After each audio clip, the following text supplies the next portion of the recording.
Thank you so much for tuning in to another video. Today we're doing a room tour of the MSC Grandiosa balconies to see what they look like. If you sailed on the MSC seashore or seaside, you'll notice that the rooms are very similar, almost identical in layout and space and room. This room does come with a neat little speaker system up by the vanity, and plenty of outlets and USB charging points to charge most devices and equipment, camera, computer that you might bring along with you.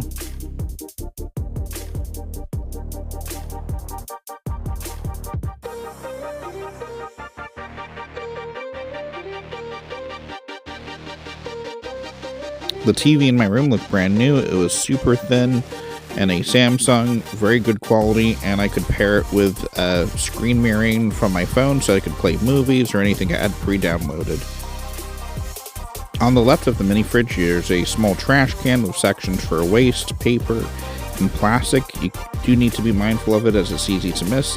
The mini fridge comes stocked with sparkling water, soda, and juices and alcoholic beverages.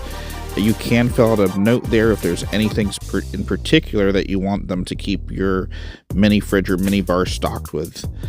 Top drawer are tissue box, and in the drawer adjacent to it, you'll find a blow dryer in the first drawer. There's plenty of room to store shoes and other items, towels up there. There's a sofa bed inside the room. This room can sleep up to 6 people comfortably. A little crowded though at the full 6. But as you'll notice, plenty of space in the closet area. For 6 people, this would be a little crowded, trying to store everything inside the closet space though.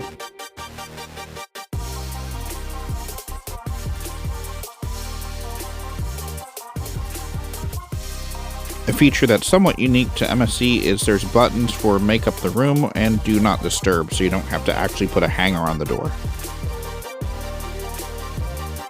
As far as the bathrooms go on board, they are a little cramped but very clean. I was satisfied with it. If you're a little taller and have long legs, it might be a little tight fit for you, but overall very good, very clean, and well appointed. Your balcony is about 50 square feet. Definitely take advantage of it on good weather days.